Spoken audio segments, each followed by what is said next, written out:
পড়াশোনা উঠিয়ে দিয়ে তোলে তো দেখছি কান ধরে উঠবোস চলছে। এই সাধু বাবা আমার বলানি কমানি এখানে কখন এসে হাজির হলেন? এখানে কি চাই? আমি এসেছিলাম কিছু দান সংগ্রহ করতে, তাই যদি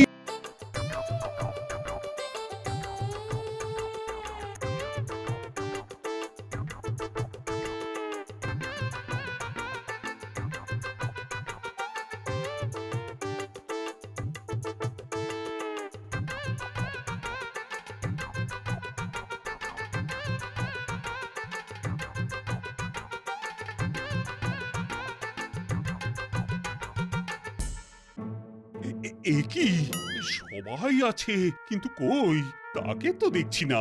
তাকে আর দেখবেন কি করে মহারাজ? দেখুন, সে হয়তো এখনো তাকে সর্ষের তেল মেখে শ্বশুর বাড়ির আদর খাচ্ছে। না না, শ্বশুর বাড়ি যাবে বলে তো গোপাল ছুটি নিয়েছিল বটে, তবে সে ছুটি তো শেষ। আরে আজ তো তার রাজসভায় আসার কথা। আর গোপাল ভাঁড় কখনো কথার খেলাপ করে না, তাই সোজা সেখান থেকে এখানেই চলে এলাম।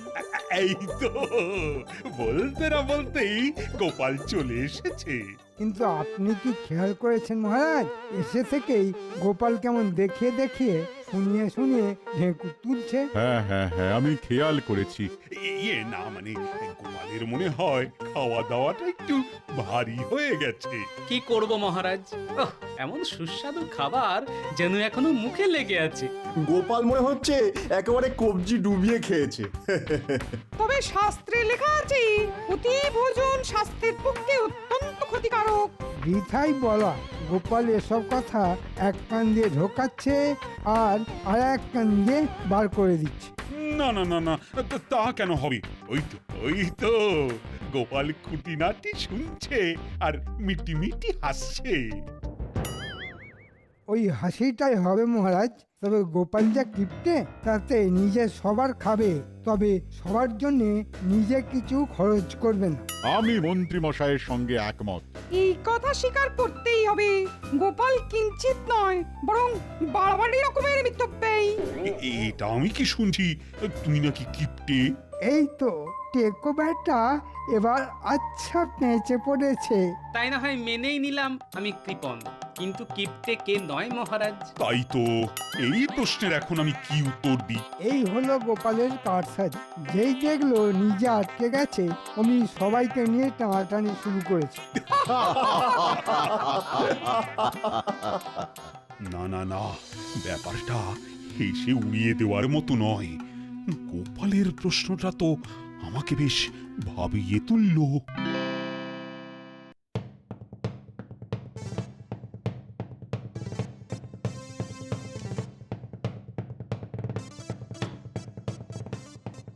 আচ্ছা মহারাজ, কি হয়েছে আমি তো কিছুই বুঝতে পারছি না। চিন্তাটা কি সেটা তো বলবেন। চিন্তা হলো আমার সভাসদদের মধ্যে কে সব থেকে বেশি কৃপণ সেটা আমায় জানতে হবে। ওহো, এই কথা! আমি ভাবলাম কি না কি। না না মহারানী, ব্যাপারটা ওরকম উড়িয়ে দেবার মতো নয়। এই একটা চিন্তাই সকাল থেকে আমাকে বিচলিত করে রেখেছে। তাহলে এখন কি করবেন আপনি মহারাজ? সেটাই তো ভাবছি। একদিকে মন্ত্রী তো অন্যদিকে আবার গোপাল। সভাকবি, সেনাপতি, অমাত্য, পণ্ডিত এদেরই বা বাদ দেবেন কেন মহারাজ? এই দেখো, তুমি তো দেখছি সব কেমন আমার গুলিয়ে দিলে। তবে আমার মাথায় একটা বুদ্ধি এসেছে। তবে আর চুপ করে বসে না থেকে বলো বলো, বলে ফেলো। আরে বুদ্ধিটা কি? আপনি বরং সভার সবাইকে কিছু না কিছু দিতে বলুন আপনাকে। যে যেমন দেবে তাই দেখেই আপনি বুঝে যাবেন কে কৃপণ আর কে দানি। তোমারও যেমন বুদ্ধি রানী। আরে আমি চাইলে সবাই তো আমাকে খুশি করার জন্য বেশি বেশি দেবে, তবে আর আসল কথাটা জানবো কি করে? তবে তো আপনাকে কোনো সাধু সন্ত বা যোগী পুরুষকে ধরে আনতে হবে মহারাজ। যিনি হাত গুনেই আপনার প্রশ্নের উত্তর দিয়ে দেবেন। আরে আরে আরে এইটা এইটা এইটা এইটা। এবার একটা বুদ্ধি যেন টুক করে উঁকি মারছে আমার মাথার ভেতরে। মনে হচ্ছে এতেই কাজের কাজটা হবে। এ আবার আপনার কেমন হেয়ালি? না না না না, কোনো হেঁয়ালি নয়। তুমি শুধু আমি যা বলছি সেটাই প্রচার করে যাও।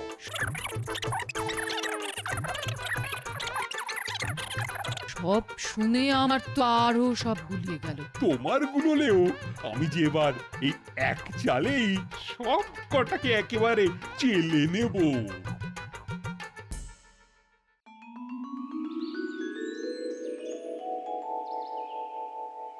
কি হলো, সবাই ওরকম উসকুস উসকুস করছো কেন? উসখুস তো করবেই মন্ত্রী মশাই। রাজসভায় মহারাজ নেই, মানে এ যেন অনেকটা ওই ধর আছে কিন্তু মুন্ডু নেই, তেমন ব্যাপার, তাই না? গোপাল ঠিকই বলেছে, রাজা না থাকলে রাজসভার হবে কি করে? কিন্তু ব্যাপারটা কি হলো সেটাই তো বুঝতে পারছি না। মহারানী খবর পাঠিয়েছেন এক ত্রিকালজ্ঞ সাধু হিমালয় থেকে নেমে এসেছেন মহারাজকে গুরুমন্ত্র দেবেন বলে। তাই এক সপ্তাহ মহারাজ রাজসভায় আসতে পারবেন না। হঠাৎ করে মহারাজ আবার এইসব মন্ত্রতন্ত্র নিয়ে মাথা ঘামারে গেলেন কেন? বেশ তো চলছিল। কই, আগে তো এমন কিছু শুনিনি কখনো। আগে শোনি বলে আর কখনো যে শুনবে না এমন কথা কোথাও লেখা আছে নাকি? মনে হচ্ছে মহারাজের মাথাটা আচ্ছা করে চিবিয়ে সাধু বাবা ভালোই মালকুড়ি গেঁড়াবে। চোরের মন তো বোঁচকার দিকেই পড়ে থাকবে। আপনি কি আর ভালো কিছু ভাবতে পারবেন? তুমি কি আমার কিছু বললে গোপাল? না না, বলছিলাম যে ওই আশেপাশে তো কত কি হচ্ছে। এবার না হয় আমরা দেখব ওই মহারাজ যতদিন না আসছেন ততদিন মন্ত্রী মশাই ছড়ি ঘোরাচ্ছেন। কি আশ্চর্য! মন্ত্রী মশাই পিত্রাঘাত করবেন, এমন কাণ্ড হলে তো সবকিছু লন্ডভন্ড হয়ে যাবে। গোপালের যেমন কথা, শরীর কেন ঘোরাবো? আমি তো মহারাজের দেখানো পথে মন প্রাণ দিয়ে রাজকার্য পরিচালনা করব। আর আমরা মহারাজ কবে গুরুমন্ত্র নিয়ে ফিরে আসেন তার দিন গুনবো।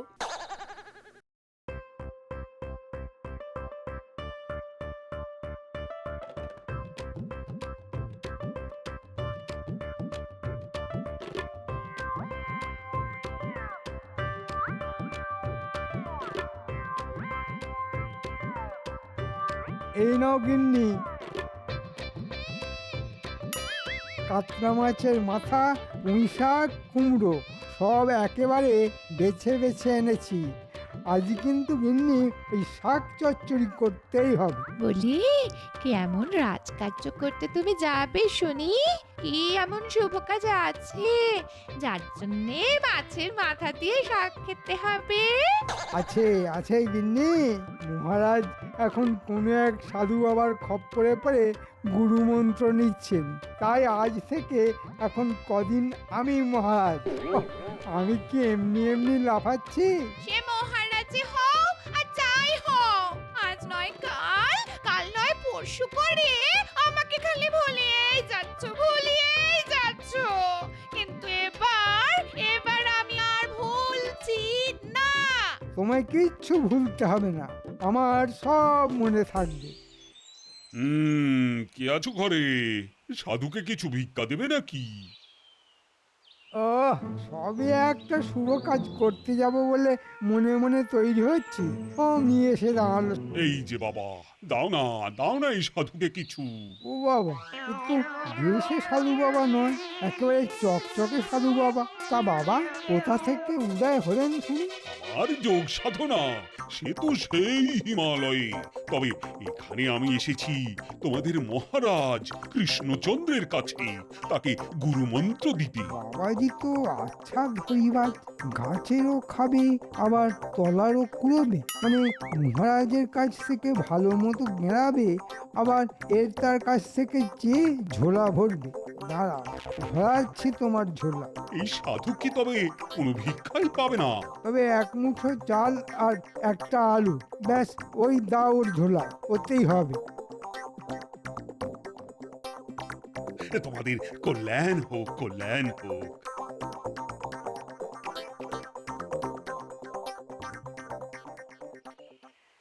কই গো গিন্নি, দাও দাও দাও, ঘ্যাঁট চচ্চড়ি ডালনা যা হোক কিছু একটা দিয়ে চারটি ভাত দাও দেখি, আমার যে বড় দেরি হয়ে যাচ্ছে। তাই বলো তাই বলো, আমি তো ভাবলাম মহারাজ তোমাকে দেখেই একেবারে গদ গদ হয়ে তোমার মাইনে বাড়িয়ে দেবেন। সে মহারাজ হলে না হয় হতো, তবে মন্ত্রী মশাই কি আর অত সহজে ঘাড় পাতবেন? তোমার যত হম্পি তম্পি সব এখন নেই। হ্যাঁ, যাও না যাও দেখি মন্ত্রী মশাইকে বাগে এনে কেমন গুছিয়ে ফেলতে পারো। হ্যাঁ, তার কেমন করে হবে গিন্নি, মন্ত্রী মশাইয়ের সঙ্গে যে আমার একেবারে আদায় কাঁচকলায়। হ্যাঁ, তার মানে তুমি আবার মন্ত্রী মশাইয়ের সঙ্গে ঝগড়া করেছো? হ্যাঁ, ওহ, কি অলক্ষণে কথা রে বাবা। না না দিদা, কোনো অলক্ষণের কথা নয়, বরং লক্ষণ খুব ভালো। আমরা এক্ষুনি নিজের চোখে দেখে এলাম। এই এই এই এই কি দেখে এলি রে তোরা? হ্যাঁ, দেখলাম এক সাধু বাবা রাস্তায় রাস্তায় ঘুরে বেড়াচ্ছেন আর সবার মঙ্গল কামনা করছেন আর ভিক্ষা গ্রহণ করছেন। আমরা দেখলাম উনি সেনাপতির বাড়ির দিকে যাচ্ছিলেন। এতক্ষণে বোধ হয় সেনাপতির কাছ থেকে যে চিন্তা কিছু জোগাড় করে ফেলেছেন। তোদের কথাবার্তা শুনে তো মনে হচ্ছে ইনি মহারাজের সেই সাধু বাবা যিনি মহারাজকে গুরুমন্ত্র দিতে এসেছেন। ও, তোরা বুঝি বাড়ি বাড়ি গিয়ে কে কোথায় যাচ্ছে, কে কোথা থেকে আসছে সেইটা নজরে নজরে রাখছিস? হ্যাঁ, বলি পড়াশোনা কি শিখে তুলেছিস? না না, সে বললে হয়, পড়াশোনা করেছে, ঘোড়া গাড়ি চড়েছে, তাই আর কিছু করি না করি পড়াশোনা তো করতেই হবে। আমরা তো টাটকা টাটকা দেখলাম আর টলে যাওয়ার পথে দাদুকে সেটা বলে গেলাম। এই চল চল, আমাদের দেরি হয়ে গেলে পণ্ডিত মশাই কিন্তু নড়ার বদলে এক পা তুলে দাঁড় করিয়ে দেবেন। মন্ত্রী তো কোনো রকমে কেঁদে কুকিয়ে এক মুঠো দিল। সেনাপতি বলল, ঘোড়া কেনা বেচা করে তেমন কোনো লাভের মুখ দেখেনি, তাই একটা আধুলি দিয়ে বিদেয় করলো। অমাত্য একটা আধুলি দিল বটে, তবে তাও আবার অচল। আবার বলল এই দিয়ে নাকি নুন তেল ডাল সব কিনে নেওয়া যাবে। যাই এবার পণ্ডিতের কাছে গিয়ে দেখি সে আবার কি গল্প শোনায়। চারে কে চার দুগুণে 8, 3 4 12। পণ্ডিত মশাই আমাকে চিমটি খাচ্ছে। মিথ্যে কথা, ওই আমার চুল ধরে টানছে। ও পণ্ডিত মশাই, এই দেখুন না, আপনার টিকিতে একটা টিকটিকি টুকি করছে। এই কে? ও কোথায়? ও, ছোড়াগুলো দেখছি চালিয়ে মারলো। দাঁড়া, কান ধরে দাঁড়া। পড়াশোনা উঠিয়ে দিয়ে তোলে তো দেখছি কান ধরে উঠবোস চলছে। এই সাধু বাবা আবার বলানি কমানি এখানে কখন এসে হাজির হলেন? এখানে কি চাই? আমি এসেছিলাম কিছু দান সংগ্রহ করতে, তাই যদি। ও তাই বলুন, সেই জন্যই এখানে ঘুরঘুর করছেন বুঝি? তা সাধু বাবার কোথা থেকে আসা হচ্ছে শুনি? আমি আপাতত মহারাজ কৃষ্ণচন্দ্রের কাছ থেকেই আসছি। ওনাকেই মন্ত্র দিতে এসেছি আমি। ওরে বাবা, তবে আর আমি কি দেব আপনাকে? আমিই তো বরং খবর নেব কেমন করে কি জোগাড় হলো ওখান থেকে। বেশি হলে এই দরিদ্র ব্রাহ্মণকেও না কিছু দিয়ে যাবেন। এই মরেছে, এ তো দেওয়ার বদলে নেওয়ার কথা বলছে। তবে কি কিছুই পাবো না আমি? এসেছেন যখন তখন খালি হাতে কি আর ফেরানো যায়? এই নিন দুটো বাতাসা, পথে ঘুরে ঘুরে ক্লান্ত হয়ে গেলে চিবিয়ে জল খেয়ে নেবেন।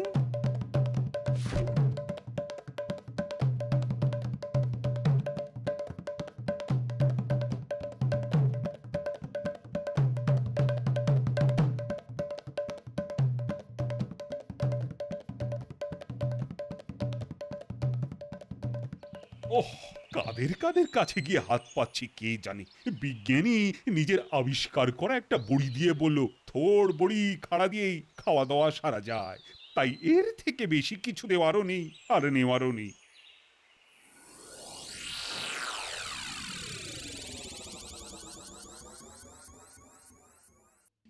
এ কি, এ যে দেখি সাধু বাবা, এনার কাছেই মন্ত্র নেবেন নাকি আমাদের মহারাজ? একদম ঠিক, একদম ঠিক। আমি মহারাজের কাছেই এসেছি, তবে এখন আমি পথে পথে দান গ্রহণ করতে বেরিয়েছি। মহারাজের কাছেই যখন আতিথেয়তা গ্রহণ করেছেন তবে আর দানের কি প্রয়োজন?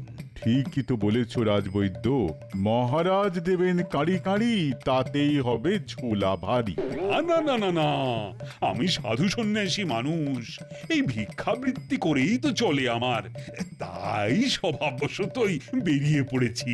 সে না হয় ভালোই করেছেন, তবে ঘোরাঘুরি করে এমন কিছু জোগাড় হলো কি?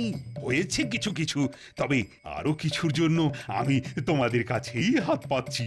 এ কি জ্বালা, থালা ভর্তি আনাজ দেখে বলেন দেনা দেনা।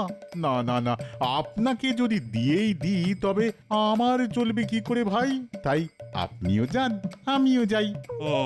তা কিছুই কি পাবো না? এতই যখন চাইছেন এই নিন। তখন এই নিন একটা ছোট্ট দেখে আলু। বাবা, আমিও তেমনি চালু। আমি আর কি দিই, আমি বরং এই এক পুরিয়া ভেষজ চূর্ণ দিয়ে দিচ্ছি। এটা খেলে খাওয়ার পরে হজম হবে অতি সহজে। চেয়ে চিনতে তবে এই জুটলো এতক্ষণে। দেখি দেখি আর একটু এগিয়ে দেখি।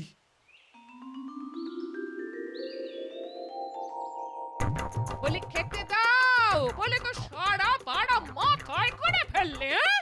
আর খাওয়া যেই হয়ে গেল তখন বসে বসে গায়ে হাওয়া লাগাচ্ছ, হ্যাঁ? হাওয়া লাগাচ্ছি না গিন্নি, বরং হাঁ করে বসে ভাবছি কি দিয়ে কি খেলাম। ও শুধু দাদুকে খাওয়ালেই হবে, আর দাদুর এই সৈন্যবাহিনীর কি হবে? দাদু খেলে আমরাও খাবো, আনন্দে বগল বাজাবো। এই রাজানা একেবারে তককে তককে ছিল, হ্যাঁ? তাল বুঝে একেবারে খাল কেটে ঢুকে পড়েছে। খাল কেটে তো কুমির ঢোকে, আমরা কি তাই নাকি? নাও গিন্নি, এবার সামলাও। একটা বেফাস কিছু বলেছে তো রক্ষে নেই, একেবারে ক্যাঁক করে ধরবে। দাও দাও, কি উত্তর দেবে দাও। আমিও তো তাই বলছি বাবা, দাও দাও, কি দেবে দাও। তিনি তো সেই সাধু বাবা, তিনি পথে পথে ঘুরে বেড়াচ্ছেন। এই বাবা যখন নিজে থেকেই আমাদের বাড়ি এসেছেন, হ্যাঁ? তখন আসুন, একটু না হয় জিরিয়ে নিন, আমি বরং একটু জল বাতাসের ব্যবস্থা করি। হ্যাঁ, তবে এমন সময় যখন গরিবের বাড়িতে এসেছেন, তখন দুপুরে দুমুঠো না খাইয়ে কিন্তু ছাড়ছি না। না না না না, তার আর কি দরকার, আমি তো মহারাজের কাছেই এসেছি, সেখানেই ফিরে গিয়ে না হয় একটু চালে ডালে ফুটিয়ে নেব। তা বললে তো হবে না। সাধু বাবাকে সেবা করার সুযোগ মহারাজ একা কেন পাবেন? আমাদের যেমন সাধ্য আছে তেমন করেই না হয় করব। দেখেছিস দাদু আর দিদা কেমন অতিথি সেবা করার জন্য ছটফট করছে? তাই তো দেখছি। আপনি এখন এখানেই বিশ্রাম করুন কেমন? আর চাল ডাল আনাজপাতি যেমন যা আছে সেসব না হয় পোটলা বেঁধে ব্যবস্থা করে রাখছি, যাওয়ার সময় নিয়ে যাবেন। না না না না, তার আর কি দরকার। আর আমি যদি সব বেঁধে ছেড়ে নিয়ে যাই তবে তোমাদের কি থাকবে বাবা? কেন, আপনার আশীর্বাদ ওটা যদি মাথার উপরে থাকে তবে আমাদের আবার ঠিক জুটে যাবে।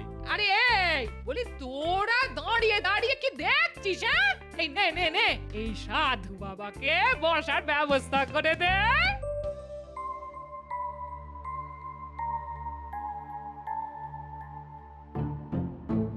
মনে হচ্ছে মহারাজের মাথাটা একেবারেই খারাপ হয়ে গেছে। সারা দিন কি যে করলেন কে জানে, এবার রাতেও কি সব ফন্দি ফিকির আটছেন বসে বসে। কি হলো রানী? আরে নিজের মনে কি বিড়বিড় করছো? আমি তো জোরে জোরেই বলছি, আপনি যেন ওই কৃপণ খুঁজতে একেবারে দিন রাত এক করে ফেলছেন। না না না না, ব্যাপারটা বেশ ভাবিয়েছে আমাকে রানী, তাই ওটা নিয়ে লেগে আছি। সারা দিন তো লেগে থাকলেন, তারপরে আবার রাতেও একটু বিশ্রাম নেবেন না মহারাজ? সবার কাছ থেকে শুধু দান গ্রহণ করলে হবে? তাদের তো দিতেও হবে কিছু। আপনি যে কি বলছেন আমি কিছুই বুঝতে পারছি না। তবে আমি বেশ বুঝতে পারছি, কাল রাজসভায় বেশ একটা শোরগোল হবে।